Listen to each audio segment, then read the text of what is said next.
Assalamu alaikum wa rahmatullahi wa barakatuh. Je me présente, Sharfi Mohamed, né le 17 du 3 1975.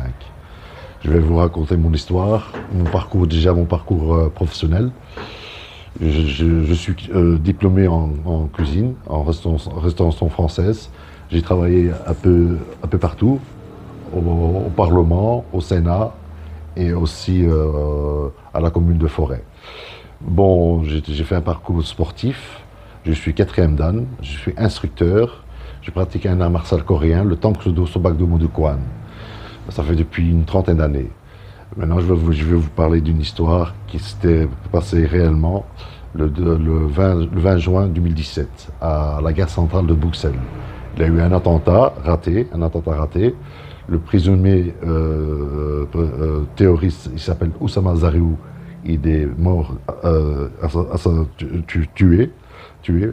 Bon, mon histoire, en fait, c'est pour dire la vérité, rien que la vérité, que les gens qui ne savent pas réellement ce qui s'est passé pendant les attentats. En fait, mon dossier était bloqué par deux personnes, même trois personnes. Le chef du quai 3, quai 4, et le conducteur et le chauffeur du train de Waterloo. Mais je vais vous expliquer l'histoire des attentats. Ça s'est passé le 20 juin 2017 à 20h45. À 20h45 à la gare centrale. Le terroriste Oussama Zariou jette une valise. Elle a explosé deux fois. La première explosion, les militaires, ils ont fait un périmètre de sécurité pour les passagers. Et le terroriste, il avait le temps de fuir, de prendre les escaliers du quai 3, du quai 4. Et les passagers du train qui sont sortis, ils ont pris aussi le même escalier. Et le terroriste a fait un frontal avec les passagers. Il a commencé à crier Allahu Akbar. Eux, ils sont venus chez moi en commençant à crier un terroriste avec un revolver. En fait, c'était pas un revolver. Il avait seulement un truc dans sa main. Ils ont eu peur, c'était un explosif. Bon, soit. Les passagers sont rentrés dans le train. Ils ont commencé à crier au secours, aidez-moi. Je vois le contrôleur courir dans la cabine du chauffeur. Ils ont fermé les portes et les portes du train étaient ouvertes. Et eux, ils ont eu peur que le terroriste monte dans le train. Moi, je commence à frapper avec mes pieds la porte du train, du chauffeur. Le contrôleur, il a ouvert la porte. Il m'a demandé qu'est-ce qui se passe. J'ai dit, il fout de ma gueule. Il me demande qu'est-ce qui se passe. Il se cache. Il me demande qu'est-ce qui se passe. Et j'ai demandé au chauffeur et au contrôleur de verrouiller les portes, que personne rentre, personne sort. Et j'ai demandé à tous les passagers de se mettre en dessous des sièges en cas d'explosif, des carreaux. On a eu le coup des attentats de Malbec dans le métro. Les carreaux a coupé beaucoup de gens. Bon, je ne vais pas parler dans le détail. Là, j'ai fait la sécurité du train. J'ai regardé dans toutes les toilettes. Et là, j'ai demandé au chauffeur de quitter le train.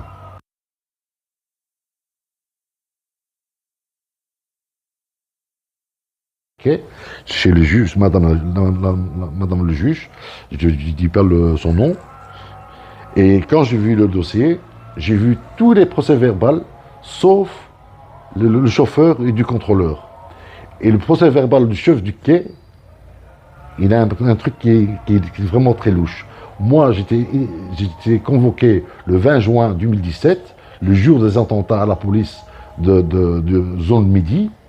Le monsieur était convoqué seulement le 30, 10 jours après les attentats, le chef du quai.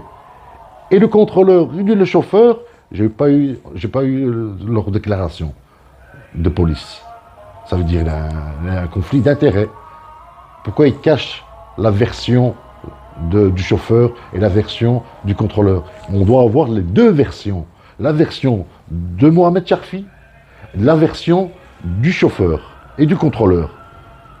Voilà, c'est ça qui bloque. Si on avait la déclaration du chauffeur et du contrôleur que Mohamed Cherfi a fait la sécurité du train et qu'il a mis les passagers en dessous des sièges, tout ça, là, automatiquement, voilà, automatiquement, je suis gagnant. Je suis gagnant pas dans la reconnaissance. Et franchement, les gens me prennent vraiment pour un con. Et là, le geste que j'ai fait ça, fils Abilillah, j'ai fait ça vraiment avec le cœur. Si je dois recommencer à le faire, je le ferai. Je le ferai pour un chrétien, pour un musulman, pour un catholique, pour tout le monde. C'est un acte que j'ai fait, voilà. Voilà. Ça vient de mon cœur, ça vient pas de mon cerveau, je l'ai fait. Voilà. C'est un message pour les jeunes marocains du Maroc et même pour la Belgique. J'ai renvoyé mon dossier, tous les dossiers qu'il fallait. Mon VMeurs, mon Shahada Soukna, tous les documents qu'il fallait. Tout. J'ai donné ça au consulat. J'étais convoqué chez l'ambassadeur du Maroc, de Belgique. J'ai eu aucune nouvelle. Depuis 3 ans et demi, j'ai eu aucune nouvelle de leur part. Je juge personne. Il y a quelque chose qui bloque quelque part. Mais surtout, la Belgique aussi. La Belgique, là, j'ai donné tous les documents qu'il fallait au roi Philippe. Le roi Philippe m'a demandé d'aller chez Yann Yambon. Yann Yambon m'a demandé d'aller chez le bourg. En fait, j'étais chez le roi Philippe. Du roi Philippe, il m'a demandé d'aller chez le ministre de l'Intérieur, Yann Yambon. Yann Yambon m'a demandé d'aller chez le bourgmestre Philippe Claus. Et Philippe Claus, il m'a dit que j'étais un simple passager. En fait, ils m'ont sauté de coq à l'âne. Voilà. J'étais un coq, au départ j'étais un coq, bien, maintenant je me sens comme un âne. Dire que je suis un âne, mais du coq à l'âne. Voilà. Mais j'ai un message pour les jeunes Marocains, soyez forts, étudiez. La jeunesse marocaine, c'est le savoir et le partage et le vivre ensemble. Le plus important, c'est le vivre ensemble. Et mon message vraiment pour le gouvernement marocain, pour moi, c'est avoir une reconnaissance pour montrer que nous, les musulmans, ne sommes pas tous pareils. Surtout les Marocains. Les Marocains, j'ai montré l'exemple que j'étais sportif professionnel. J'ai montré l'exemple à la jeunesse marocaine et la jeunesse belge. Là, j'ai montré l'exemple dans un... Chez nous, on dit un djihad, mais c'est un djihad de nefs, de moi-même. J'ai risqué ma vie pour les autres. Voilà. Et c'est très important. Je veux vraiment montrer que voilà. Un jour, j'étais champion. Un jour, je pouvais être mort. Voilà. Alhamdulillah, je suis vivant. Je remercie Dieu. Voilà, alhamdulillah. Et à bientôt, Inch'Allah. J'espère que ce message viendra jusqu'à Amir al-Mouminin, notre roi, notre majesté, Mohamed Sadis, que Dieu le glorifie.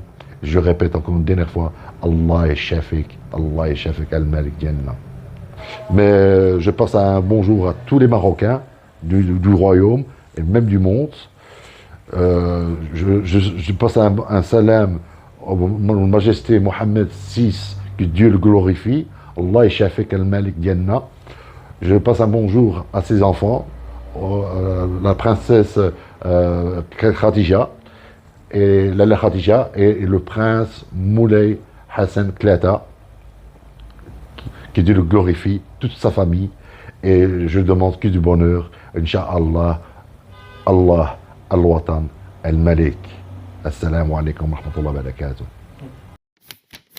قبل ما تخرجوا ما تنساوش تابوناو في لاشين يوتيوب وتبارطاجيو لا فيديو مع صحابكم ومواقع التواصل الاجتماعي. ما تنساوش ديروا جيم وتضغطوا على الجرس باش يوصلكم جديد ديالنا.